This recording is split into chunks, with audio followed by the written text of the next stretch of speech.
कुछ लोग अपनी पर्सनालिटी को इतना परफेक्ट बना लेते हैं कि उन्हें भूलना मुश्किल हो जाता है। एंड आज हम एक ऐसे इंसान के बारे में बात करने वाले हैं जिसने अपने आइडियाज़ एंड इंटेलिजेंस से टेक्नोलॉजी को चेंज कर दिया। एंड ना ही सिर्फ टेक्नोलॉजी को बढ़ाया बल्कि कई सारे लोगों को इंस्पायर भी किया। हम बात कर रहे हैं एप्पल जैसी बड़ी कंपनी के फाउंडर स्टीव जॉब्स की। आज एप्पल की नेट वर्थ $1 ट्रिलियन है, जो कि कोई छोटी बात नहीं है। स्टीव जॉब्स ने एप्पल के अलावा कई बड़ी कंपनीज को, जैसे पिक्सार, जिसने हमें बचपन में कई सारी एनिमेशन मूवीज दिखाई, एंड टॉय स्टोरी, कार, ऐसी एनिमेशन मूवीज है। एंड ये पॉसिबल हो पाया स्टीव जॉब्स की वजह से। स्टीव जॉब्स ग्रेट विजनर थे एंड हम स्टीव जॉब्स की लाइफ से कई सारी चीजें सीख सकते हैं। एंड इस वीडियो में मैं आपके साथ ऐसे ही 10 रूल शेयर करने वाला हूँ जो आपको कहीं ना कहीं लाइफ में मदद करेंगे। Rule number 1, always focus on positive, let go of the negative. Steve jobs ने अपनी लाइफ में कई उतार चढ़ाव फेस किए। स्टीव के अपने पेरेंट्स ने स्टीव को अडॉप्शन के लिए दे दिया एंड ये उनकी लाइफ का ऐसा इवेंट था जो उन्हें नेगेटिव बना सकता था, लेकिन उन्होंने अपनी लाइफ में पॉजिटिव फोकस किया, न कि नेगेटिव पे। स्टीव अपने अडॉप्टेड पेरेंट्स से बहुत प्यार करते थे एंड स्टीव ने अपने बचपन में उन चीज़ों को ढूंढा जो उन्हें पॉजिटिव एंड हैप्पी बनाती थी, जैसे कंप्यूटर। एंड स्टीव कहते हैं ऐसे ही आपको अपनी पावर यूटिलाइज करनी चाहिए पॉजिटिव थिंकिंग में। कभी भी अपनी लाइफ में ऐसा आदमी मत बनना जो गिलास को आधा खाली देखता हो। एंड आपका फोकस इस बात पे होना चाहिए कि आपका पूरा dedication and energy positive thinking पे जाए, ना कि नेगेटिव पे। अगर आप कुछ भी नेगेटिव सोचते हो तो ये आपकी पूरी एनर्जी को हटा देगा एंड देन आप अनेबल हो जाओगे अपनी लाइफ को फुलेस्ट जीने में। Rule number 2, travel the world and learn new things. जब स्टीव 19 ईयर्स के थे तो उन्होंने इंडिया विजिट किया था एंड स्टीव ने अपने बहुत सारे इंटरव्यूज में कहा है कि इस ट्रिप ने उनकी बहुत हेल्प की उनके पर्सपेक्टिव को बढ़ाने में। एंड इस ट्रिप ने उनके थॉट्स को काफ़ी बेहतर बनाया एंड उनके लिए बहुत सारी पॉसिबिलिटीज़ खोली। एंड स्टीव सजेस्ट करते हैं कि हम सभी को वर्ल्ड के हर कॉर्नर पर रहने वाले लोगों के कल्चर एंड लाइफस्टाइल को फील करने के लिए ट्रैवल करना चाहिए। ट्रैवल करने से हम न केवल नई चीज़ों को एक्सपीरियंस करेंगे बल्कि ये हमारे हॉराइजन को भी बढ़ा देगा। Rule number 3, always take a calculated risk. Steve Jobs risk taker थे एंड ये चीज़ उन्हें काफ़ी डिफरेंट करती है उनके कॉम्पिटिटर्स से।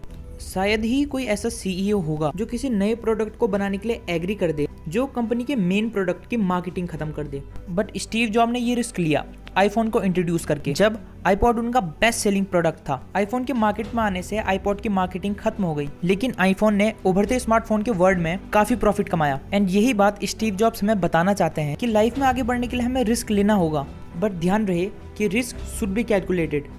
Rule number 3, be wise in the company you choose to keep.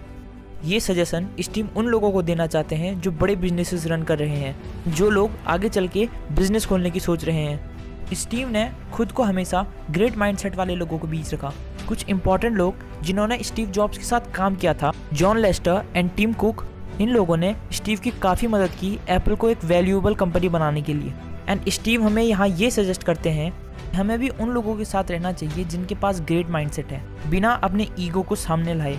Because Steve jobs बेहतर थे कंप्यूटर बनाने में औरों के मुकाबले, लेकिन अगर उस वक्त वो अपनी ईगो को सामने लाते तो शायद एप्पल जैसी बड़ी कंपनी नहीं बन पाती। एंड स्टीव कहते हैं कि उस कंपनी में इंटेलिजेंट रहो औरों के मुकाबले, जिसे तुम रखना चाहते हो या जिसमें तुम रहना चाहते हो। Rule number 5, learn from the failure and keep moving on. 1984 ये एक ऐसा साल था जब एप्पल ने रॉन्ग डिसीजन लिया स्टीव जॉब्स को कंपनी से बाहर निकाल के। अगर ऐसी कंडीशन में हम होते तो शायद हम रोते और डिप्रेस्ड हो जाते ये सोच के कि हमें अपनी कंपनी से बाहर निकाल दिया, लेकिन स्टीव ने इसे भी पॉजिटिव वे में लिया। एंड ये बात हमें अपना रूल नंबर 1 याद दिलाती है। एंड स्टीव जब 2005 में स्टैनफोर्ड यूनिवर्सिटी में अपनी स्पीच दे रहे थे तो उन्होंने कहा, उस वक्त जब मुझे एप्पल से फायर किया गया मुझे बहुत बुरा लगा, और जब मैं आज पलट के देखता हूँ उस वक्त को, एंड मुझे लगता है कि ये सही हुआ।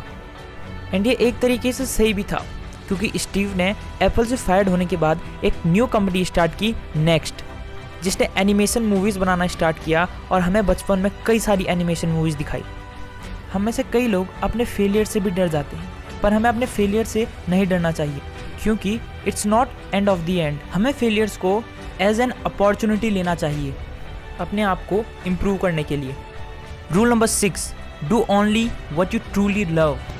जब स्टीव जॉब्स स्टैनफोर्ड यूनिवर्सिटी में स्टूडेंट्स एंड फैकल्टीज़ को एड्रेसिंग कर रहे थे तो उन्होंने कहा कि क्योंकि वो चीज़ जो मुझे चैलेंजेस से लड़ने के लिए प्रिपेयर करती है वो ये थी कि जो वो कर रहे हैं वो उनसे प्यार करते हैं। स्टीव कहते हैं कि उस काम को ढूंढो जिसे आप अपनी प्रोफेशनल एंड पर्सनल लाइफ में लव करते हो। अगर आप अपनी लाइफ में वो काम करते हो जिससे आप प्यार करते हो, तब आप उस पर काम करोगे अपने पूरे पैशन के साथ और आपके पास कोई एक्सक्यूज नहीं होगा नहीं बोलने का। Rule number 7, learn from others. जब स्टीव हाई स्कूल के स्टूडेंट थे तो वे हेवर्ड पैकर्ड के लेक्चर अटेंड किया करते थे एंड वो अपने टीनेज में ही HP एंड अटारी के लिए काम कर चुके थे। एंड वहाँ काम करते हुए उन्होंने सीखा कि इन कंपनीज की स्ट्रेटजीज क्या है एंड वही स्ट्रेटजीज उन्होंने एप्पल में भी यूज़ की। स्टीव जॉब्स यहाँ यही बताते हैं कि हमें भी दूसरों से सीखना चाहिए एंड अगर हमें रिजल्ट नहीं मिल रहे हैं अपने गोल्स पे काम करते हुए तो हमें उस फील्ड के एक्सपर्ट से एडवाइस लेनी चाहिए। क्या पता थोड़ी सी मदद आपको आपके गोल तक पहुंचा दे। Rule number 8, it is never too early to get start. Steve Jobs एक टीनेजर थे जब उन्होंने HP एंड अटारी के साथ काम किया। एट द एज ऑफ 20 एक यंग एंटरप्रेन्योर ने एप्पल जैसी बड़ी कंपनी खोली। स्टीव जॉब्स यंग थे जब उन्होंने अपने आइडियाज के साथ सारा फोकस अपनी कंपनी पे किया। एंड स्टीव जॉब्स यही सजेस्ट करते हैं कि हमें भी छोटी सी उम्र से काम शुरू कर देना चाहिए अपने गोल्स पे या अपनी उन चीज़ों पे जो हम सच में अपनी लाइफ में अचीव करना चाहते हैं। एंड अगर आप फेल होते हो तो ये एक अच्छी बात है क्योंकि आप फिर से एक नई स्टार्टिंग कर सकते हो। Rule number 9, obstacles are opportunity to the success. Steve Jobs and Wozniak Apple के को फाउंडर थे एंड जब वो अपना पहला कंप्यूटर बना रहे थे they don't have enough money. वो दोनों गिव अप कर सकते थे या छोड़ सकते थे इन सभी चीज़ों को, बट नहीं, उन्होंने गिव अप नहीं किया। एंड स्टीव जॉब्स ने पैसों के लिए अपनी वैन एंड वोजनिक ने अपना ग्राफिक कैलकुलेटर बेच दिया। अगर आप सच में कुछ चीज़ अचीव करना चाहते हो तो आपको उसे पूरा करने के लिए कोई ना कोई रास्ता ढूंढना चाहिए। एंड अगर आपने एक बार अपना माइंडसेट ऐसा बना लिया then no one can stop you. Rule number 10, always remember you are not immortal. Steve Jobs कहते हैं मेरा सबसे इंपॉर्टेंट टूल जो मुझे प्रॉब्लम का सामना करने के लिए पावर देता है वो है ये याद करना कि मैं एक न एक दिन मर जाऊंगा, क्योंकि हर चीज, all external expectation, all pride, all fair of embarrassment और फेलियर, ये हर चीज झुक जाती है डेथ के सामने। जब भी आप डिप्रेस्ड, कंफ्यूज्ड, एम्बेरस्ड और नेगेटिव फील करते हो तो हमेशा एक बात ध्यान रखना कि आप इमॉर्टल नहीं हो, आप जल्दी ही मर जाओगे। तो मेक श्योर कि आप अपने हर सेकंड को जियो। आज स्टीव जॉब्स हमारे बीच नहीं है लेकिन उनकी लेगेसी हमेशा हमारे साथ रहेगी। स्टीव जॉब्स एक इंस्पायरिंग ह्यूमन जो सबके लिए रिस्पेक्टेड थे एंड स्टीव जॉब्स की टेक्निक हमें डेफिनेटली हेल्प करेगी अपनी लाइफ में सक्सेस अचीव करने में। एंड अगर आपको ये वीडियो अच्छी लगती है तो प्लीज़ लाइक करें, सब्सक्राइब करें एंड कमेंट करें, क्योंकि इससे मुझे मोटिवेशन मिलता है कि मैं आपके लिए ऐसे ही वीडियोस लाता रहूं।